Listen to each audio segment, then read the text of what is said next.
Welcome back to my guest bedroom makeover. It has been a while. Life has been lifing, but I am back today to paint this room and remove the baseboards. So that'll be one less thing that I have to do before I pull up the carpet, and then also that allows me to not have to worry about taping off the baseboards when I paint the walls. So let's get started. So whoever painted this room before me definitely did not do the best job. So I wanted to make sure that I took every step that I could to ensure a proper paint finish. So I used this spackle compound and a putty knife to go in and just fill in any of those major dents, scratches, or holes that was in the wall. After filling in all the holes, which you can see was a lot because of all those little white spaces on the wall, I went in and completely sanded the walls with my pole sander. So even if you don't have any holes to fill, I highly recommend sanding your walls before and in between all of your paint coats just to ensure a smooth paint finish. Something that really kills me, y'all, is when people do not take off these electrical covers before they paint. Y'all, they literally cost less than a few dollars, and just take them off. I don't understand why you're not taking them off. So now that I'm off my soapbox about electrical outlet covers, once I go and sand the wall, once I'm finished with that, I then go in with a Swiffer mop, just trying to get as much of that dust off the wall as I can before I start priming and painting.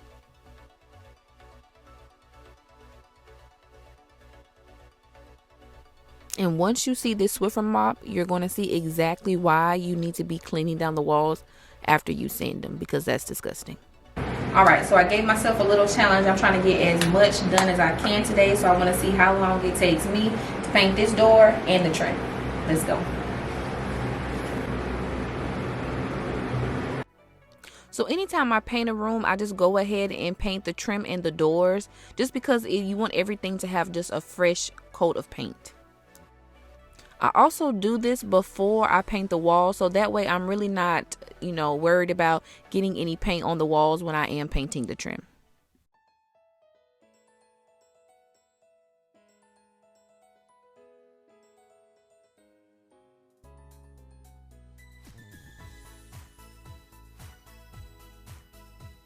And because of the lighting, you can't really see inside of this closet, but y'all, it is an absolute mess. And a part of my plan for this room is to go in and build some built-in and kind of create some storage inside of this closet. So it took me 20 minutes to paint 2 doors and the trim around the doors, and then a little bit of trim around the windows. So now it's time to prime. I just like to go in, cut in my corners, and then go back in with my roller.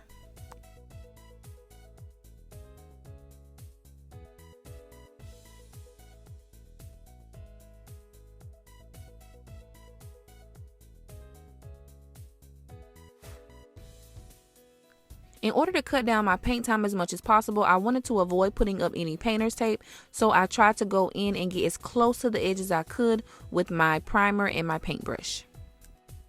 So let's remember now, a large part of why I started this page is because I want you all to learn from my mistakes. So one of the mistakes I made when painting this room is once I start painting, I start going from left to right. And what you want to do when you're painting is you want to try to get as much of the full length of the wall as possible to cut down on paint strokes. So you can see here, this is when I start to go from side to side, and I'm doing more of the top half of the wall instead of going the full length of the wall all at the same time. So I'm going to remove the baseboards before I start painting. That way I don't have to worry about taping off the baseboards. And then I'm just going to remove them anyway when I go to take the carpet out to then replace the flooring. So just one less thing that I have to do later. Okay, so let's get started. So this was my first time removing baseboards, but definitely DIY beginner friendly if you have the right tools. So you'll need a box cutter, some sort of trim remover. I use the Cobalt pry bar, and then a hammer or a mallet. So you then go in and use your box cutter to cut the caulk from behind or between the wall and the baseboards, and then you use your hammer or your mallet to then kind of put the pry bar in between the baseboards and the wall.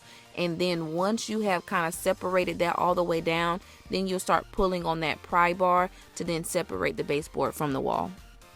Again, I definitely thought removing these baseboards was DIY beginner friendly, but if you're not using the right tools, not having the proper pry bar or trim remover tool, you can definitely end up putting a lot of holes in your wall, which is going to make you have to do more work on the back end. So definitely make sure you get the right tools, and what I use will be linked down below.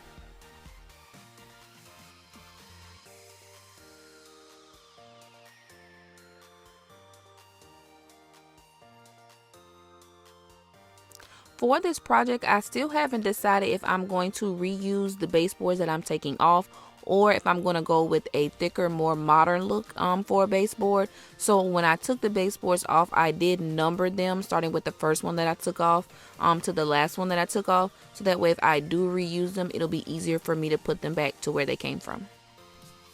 So after what feels like forever, I am finally to the point where I am actually painting this room. So remember, I'm trying to not use any painter's tape. So one of the tricks that I've learned is you want to go take your paintbrush, fill it with paint, and then you want to go about a 1/2 inch to 1/4 inch away from the edge. Do your brush stroke, and then you want to come back with a little bit of paint on your brush and then smooth out that right up against the edge. So as soon as you fill up that paintbrush, do not go directly against the edge. You're going to have too much paint on your brush, and then it's not going to create that straight edge that you're looking for.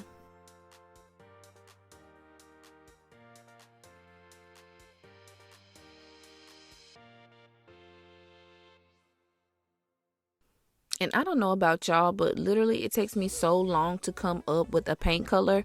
So I made my mood board. I just knew that these were the colors that I was going to use. I got into Lowe's trying to pick out my Sherwin paint and went with a completely different color after going through about 10 different color swatches, which I don't recommend.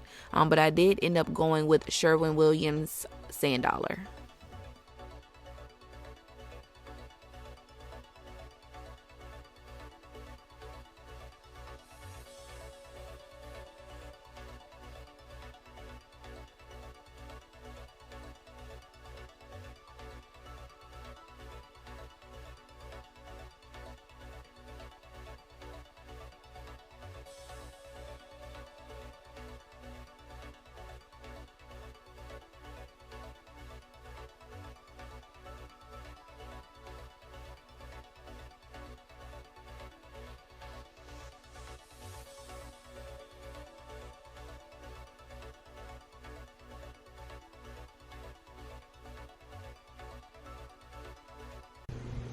Lighting is horrible, but I am finally done painting. Cannot wait to continue on this space. So like I said, I took a break. So for a few weeks I didn't do anything DIY, any kind of projects, and y'all, I really did miss it. So clearly this is my safe space, my safe haven. And even when I'm tired, I feel like I don't start on projects or don't work on projects because I'm already exhausted. But clearly this is what fuels me because I feel good even though I've been working all day. But anyway, we are finished, or I am finished painting. I will show you all what this looks like in the daylight. But the baseboards are removed. Once I figured out after the first one, it was a lot easier. So that definitely helped. One of my best friends is coming next weekend. So I just need to clean up this space, put the blinds back up. And that's all I'm going to be able to do until the next step is going to be removing the carpet and then starting on the vinyl plank. So I'm excited about that. But make sure you hit that subscribe button because this is not the last of this project. There's a lot more to go. So make sure you're keeping up with KJ.